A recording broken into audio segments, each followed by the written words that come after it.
Helmets Off, brought to you by WCF Insurance, is now on. We're going to a ritual that happens in my house multiple times a day. What I do is I have a dog. His name is Mo. Mo is a big yellow lab, and well, Mo has to go outside and take care of business. So we go on a walk, and there's something that struck me about my dog and his business is here he is out in the middle of everyone. There's nowhere to hide. He's got to do his business. He goes back on all fours, and he has this focus and attention in his most vulnerable moment. And I found this to be kind of a poignant symbol of how things are for us in life and how powerful and how strong we can be if we're willing to have that strength in vulnerability. So often when we're at our weakest or we struggle with something or we fail at something, it kind of melts us and we kind of go into the toilet, I guess.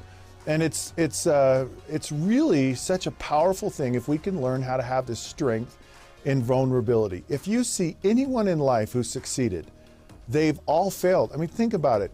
You cannot have success unless you've had failure. You wouldn't even know what success was unless you've failed. It's impossible to know.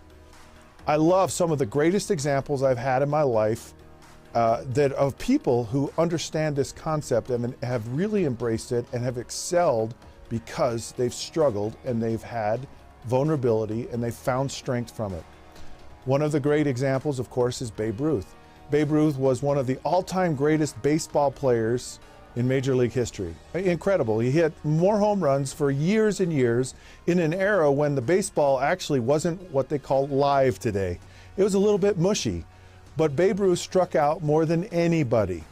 So he learned that, hey, if I'm going to hit home runs, I'm also going to strike out. And there's two sides to all this. And I can guarantee you that Babe Ruth found so much joy and satisfaction from hitting home runs because he'd actually struck out. Then there's another famous story about Michael Jordan, the greatest basketball player in my mind of all time. Michael Jordan was cut from his 9th grade basketball team. My youngest son, who's 15, just went through his freshman year of basketball. Had he not made the basketball team this year, he would have been devastated. At a tender age like that, Michael Jordan must have been crushed. Must have killed him not to make his basketball team. Here's the greatest basketball player of all time, and he's cut from his team. Are you kidding me? No, I'm not. I'm not kidding you. It happens, and I guarantee you that Michael Jordan said, maybe I'm not good enough right now. Maybe I'm a little bit vulnerable. I got to figure this out. I got to dial it in. I guarantee you it helped strengthen him. It helped him mold him to be the player that he ultimately became. And it's that vulnerability, and it's finding strength in those vulnerable moments. I'll give you another one. One of my favorite places, the happiest place on earth, is Walt Disney World. And Walt Disney, who was immensely successful, he filed for bankruptcy 5 times. He struggled, he failed, he tried to make it work over and over, and he believed and he knew, but he was willing to have that vulnerability and to find strength from it. And of course, we now have the happiest place on the earth, one of the most successful companies in the world. It's an absolute juggernaut dynasty, and it was all because someone was vulnerable and they were willing to stick with it and be strong in those tough moments. And then my last example is a gentleman named Curt Brinkman. You may or may not know him. He doesn't have legs.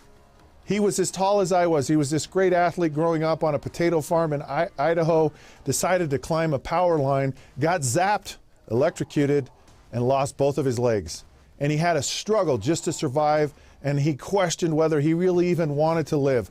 I mean, who wants to live if you don't have any legs? I know it would be extremely hard for me, but in his very vulnerable moment, he decided that he was going to make something of his life.